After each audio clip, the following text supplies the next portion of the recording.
Welcome back to the One Room at a Time podcast. I'm your host, Atticus LeBlanc, CEO of PadSplit, and we are back for part 2 of our conversation with Heather Wren, a longtime PadSplit host, not just a longtime host, the first host, investor and community builder who is joining us from Valencia, Spain.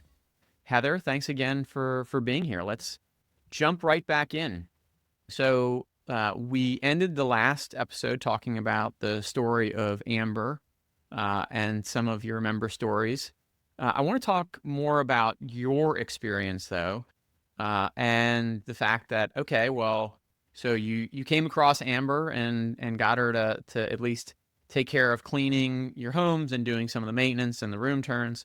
But you were in Atlanta and now you're in Spain. So maybe talk to us a little bit about that journey and how this program has really enabled you to transform your own life.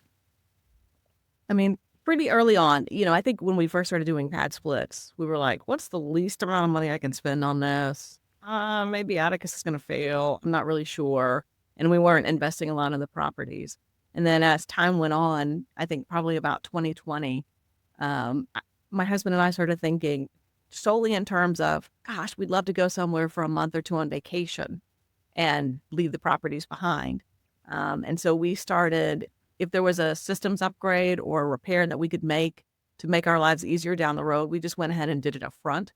So then that way, and we also knew that the Atlanta market would become competitive as time went on, and we wanted a product that was above the standard. So then later on, we'd still be competitive. So we started making cuter houses. We started doing all new electrical, plumbing, and HVAC with the idea that we wanted to move and wanted to be as easy as possible.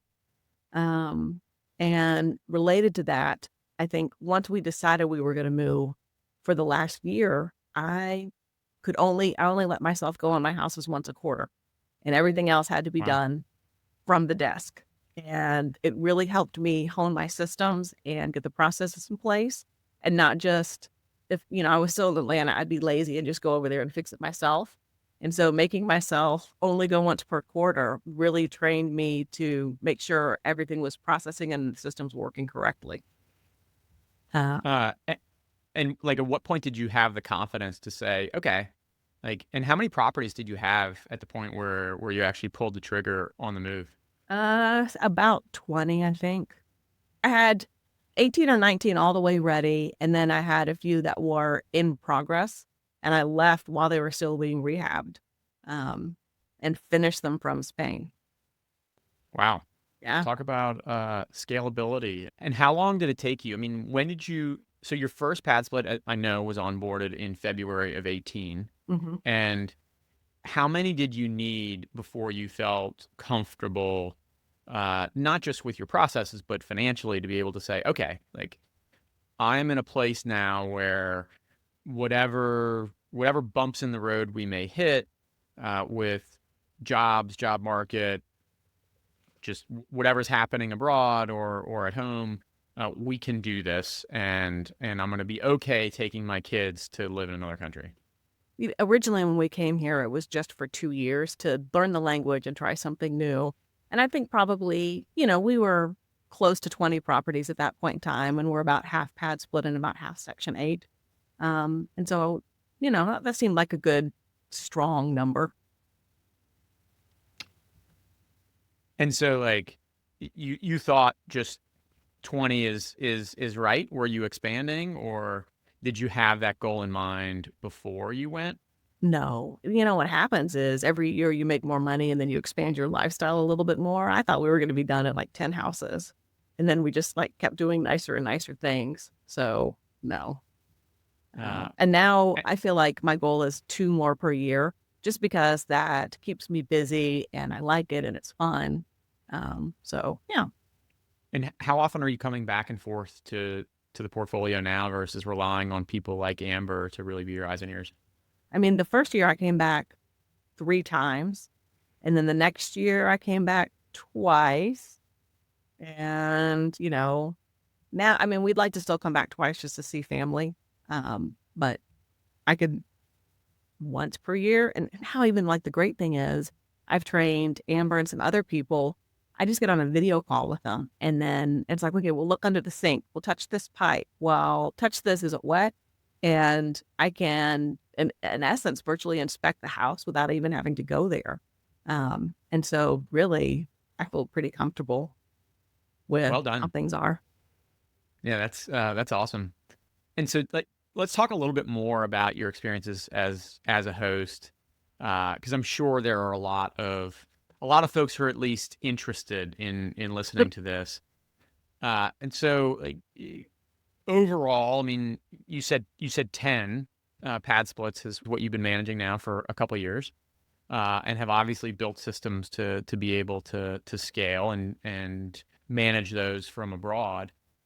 Tell us about, like, what are the good, not so good things about becoming a host, and then what are some of the reasons why someone who may be listening should consider being a host, or why they would definitely not be a fit.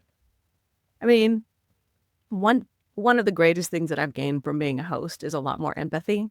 I think when I had just Section 8 tenants, each of them had a story. The handicapped kid, grandson they had to get custody of. Like, I understood all of them and why they needed help. And to be honest, I'm a little ashamed to say that when I started doing PadSplit, I didn't understand the financial dynamics and why a single person would need to rent a room and couldn't get an apartment. Like, I just didn't understand the forces in the market that would make that hard for them.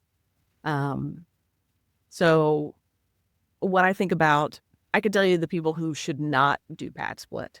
The people that should not do PadSplit are the ones that want to buy the property, be 100% hands off, and don't even want to like manage their manager.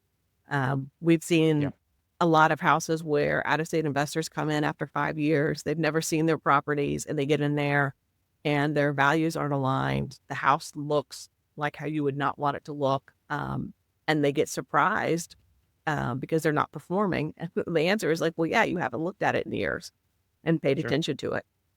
Yeah, Um, we have a saying that the people who are closest to the problems are generally the best equipped to solve them, and that our job as a marketplace is to provide the incentives, the information, and the services so that those people who are closest can solve them. But yeah, plus 100 to the folks who are totally removed from what's happening on the ground, thinking that everything's going to work out just swimmingly. yeah. I mean, also, when the Atlanta market first started, I'm sure there's other newly emerging markets, you could definitely get away with a minimal rehab, just put up a couple of walls, don't update your bathrooms, don't update the kitchens, and it worked. But I think as PadSplit becomes more popular, those kind of houses with the lower finish levels and no amenities are going to be harder and harder to rent out. And you'll be able to get away with that for a few years as the market emerges. And then after that, I think you're going to be stuck with a substandard product. And so I feel like if you only want to put in the bare minimum, you're going to get the worst results, and you should probably not get into PadSplit.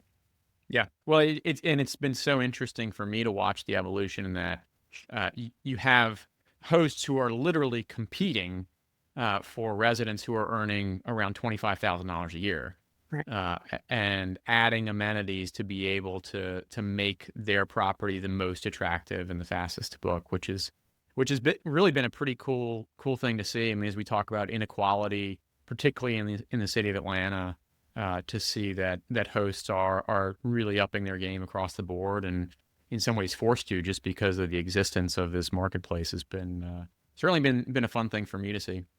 And what would you say to folks who just, and we talked about this a little bit in the last episode, but the naysayers, the ones who think shared housing is just crazy. Why would I ever do that? And maybe it's the same people who are just very detached and never want to visit the houses, and want to invest in municipal bonds or something, and not have any engagement. But yeah, what would you say to those naysayers? I mean, I feel like they're really just ignorant of history of the United States. Rooming houses and boarding houses have been around since the beginning of America. In 1845, it was estimated that 75% of New York City residents had either rented a room or were currently renting a room. And I think my favorite story related to how embedded rooming houses and boarding houses are in the history of America was that in 1801, when Thomas Jefferson was elected president of the United States. He walked from his boarding house to the Capitol, was inaugurated, and then went back to his boarding house to have the free lunch that day. Because, and he didn't move into the White House until March of that year. I had not heard that. My usual historical go-tos are Alexander Hamilton and Abraham Lincoln. Yeah. Who both used boarding houses as well. But yeah, no, it's a great point that it is. It's not necessarily this new fandangled thing. It's been around for literally hundreds, if not thousands of years. Well, before we get to our rapid fire, Heather, I'm sure the audience enjoys some of the more personal stories, and I know you've got one now as you look to train the next generation of Heathers who can pay it forward as hosts. So tell us a little bit about Kiara. This is one of my favorite projects. So much like Amber, Kiara is living in one of my PadSplits and came to me and said, I want to clean for you. Oh, I kind of already have Amber, but okay, I'll give you a try. And I was able to give Kiara some room turds to do and connect her with some friends that I had who were looking for cleaners. And she really was just interested in how I did things and why I did things. And one day she texts me and she's like, I think I have a house that'll make the perfect PadSplit. Will you look at it with me? And I said, okay. So we got on a video call and she walked me through this house, and it's, like the standard Decatur split level with the kitchen, living room, and dining room, and then the bedrooms on one side, and then downstairs is a big open area that you can turn into a couple of rooms. And I was like, yeah, that would make a great PadSplit. And she's like, well, I have a little bit of money. Will you partner with me on this house and teach me how to be a PadSplit investor? And I was like, hot diggity, yes. I love it. Like all these things that to me, I'll go ahead and say this, even though it sounds kind of depressing. It's like, oh, I'm doing a new bathroom. Let me look at my 5 tile plans and drag and drop the tile plan into the house. And it's fine, but it's not like exciting like it is now with Kiara, where, we get to look at faucets and do fun stuff. And so I'm really just excited that she had the initiative to come to me. She had scoped the house out. She found the deal. And now she's, doing exciting things like researching dumpster prices and meeting with the contractors. And I'm excited because I've asked everybody in my houses, if you've thought about being an investor and you're ready to kind of pull the next step, come along with us on this journey. It's just as easy for me to teach one person and 5 people. So I'm interviewing people who might be good candidates to learn how to do this with us and join along and, see what it's like and why do we make the decisions we make in bathroom layouts and bedroom layouts and why do we pick this material and just how much can you spend but not be over the ARV. Sure. Yeah, I'm really pumped about it. That's incredible. And so is she going to move into the PadSplit? We were joking. Now? She's like, Hannah, what happens if this goes wrong? I was like, well, I've done like 15 of these and I haven't messed up yet. But if worst comes to worst, you can live in the house and pay yourself rent as opposed to me. She's like, oh no. She's like, that would be a failure because she doesn't want to have to live with the members that she's managing. Okay. She thinks that would cause too much conflict. So she's going to stay in as a member in your home while she's operating this other one. Okay. Wow, that's wild. Right. So she'll be a homeowner, but a rental property investor before she moves into the home that she owns. Yeah, that's her plan. And it was funny because she said, well, I'm going to buy this one and then I'm going to get it all the way paid off and then I'll have this little bit of income. Oh, no, sweetie. Here, read this article on and, then come back to me. And like a week later, she's like, oh, okay, I see. That makes much more sense. So her plan is to get 2 to 3 running and then buy like a personal residence for herself and then just have like a couple of roommates that she lives with. Yeah. And so did she buy on a traditional mortgage or how did she actually end up being able to buy the house? She was coming into a little bit of inheritance money. And so we're Okay. doing hard money, and then we're Okay. going to DSCR at the end. Okay. So hard money, basically private loan for those who are You listening. may know a guy. Yeah, it's true. And then DSCR, debt service coverage ratio, which is basically a lender that will look at the income producing from a property to be able to underwrite a mortgage, but usually it's only income that's in place, not projected future income. But the good news is about a hard money loan and DSCR is it matters a lot more or a lot less what your actual income is. So you don't Mhm. need to really earn too much from a W-2 perspective to be able to get into one of these deals. And if you find a great deal, like it sounds like Kiara did, you can make it work, even if you're just renting a room at the moment, depending on what your life circumstance may be. But yeah, incredible story, and please keep us posted Well, on I'm not that. really into social media, but I made an Instagram channel, and you can follow the story along at Co-Living Success. And we're going to post, meeting with the vendors and the rehab and all the good stuff and the bad stuff, in the hopes that it inspires somebody else to come out and become an investor and see that, you don't have to have a high paying job and you don't have to have a lot of experience, but that you too, could become an investor and learn how to do this. Awesome. Well, let's move on to rapid fire. Ooh.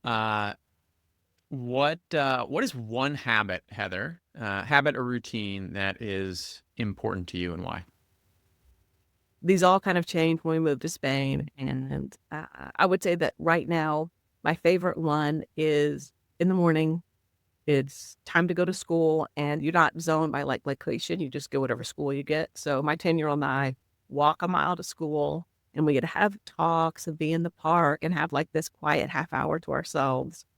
Um, and then I, come back. And so I get a little exercise in the morning, and it's just spend time with my kid. Love it. What would you say is a book that has influenced you most? Such a stereotypical answer, but when we first started investing, it was Rich Dad Poor Dad. Okay. No. Yeah, no, still an oldie but goodie. Yeah. If someone's traveling to Spain, what are some of the must-do things or must-visit spots? Too many to name, but I'm going to say for my city in particular, my new hometown, the City of Arts and Sciences, 5 modern construction buildings. They look like body parts if you look at them the right way. They hold the largest aquarium in Europe in them. You could see them in like Andor and Westworld, like any sort of science fiction future show. They're featured in there a lot. There's also a 9-kilometer long park along the edge of the town, kind of like the Beltline. And it's the riverbed from a river that they redirected south. And it's a lovely time to go just sit in the park, have a picnic, ride your bikes. So I would say those are the 2 favorite things in my town now. Nice. Yeah, I don't know if I ever told you this. I actually went to Spain in college to study an architect, Santiago Calatrava, who did the opening Mhm. eye thing Ah. in Valencia as well. He got robbed here the other day. Somebody, he was wearing a $700,000 watch, and Mm. somebody came up and knew he was coming and took it from him. He probably should have bought some PadSplits rather than the watch. I hear that's a much better investment. What do people say or ask about when they find out you're an American living abroad? We're not even really unique here. There's like a ton of immigrants, a lot of people coming to Spain. And so it doesn't really stand out that much, especially in our neighborhood. I will say we got this taxi driver once and he was like, "Oh, your accent's kind of weird. What are you?" We're like, "Oh, we're Americans."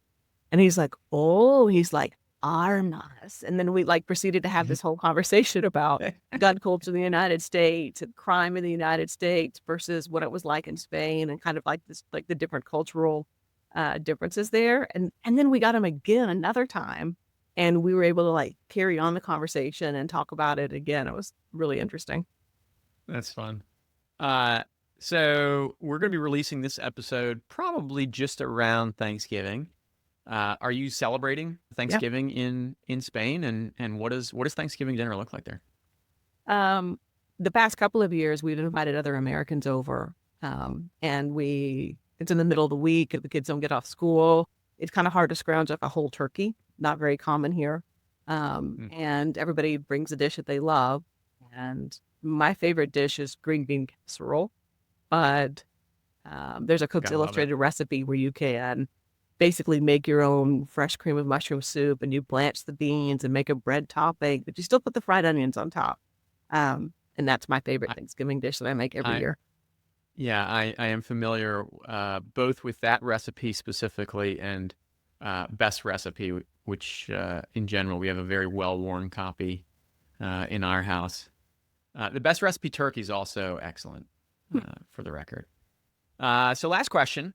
If you could give one piece of advice to someone who's about to jump into co-living, what would it be? Before you get started, you need to think about what your values are and what sort of PadSplit co-living home you want to run. Now there's like all these different flavors, and you can be a certain niche. You can have a certain theme in your house. You can all sorts of different ways you can do it. And be firm and know what kind of environment you want to create and what kind of lifestyle you want to have there, and stick to it, because everybody's going to tell you how they do it is the right way, and you need to figure out what works for you and what's going to mesh most with your lifestyle. Love that. Totally agree. I'm probably not nearly as good a host as Heather is, but I have long since learned the lesson that you need to manage either your property or your life or your business in a way that really suits you best. So Heather, thank you so much for joining us for a while on the 2-part episode of One Room at a Time. Your story really is just a powerful example of what's possible, and what I think good management looks like, and how people, specifically property owners, can leverage housing not just to build wealth, but also to build community and financial freedom for themselves and for others.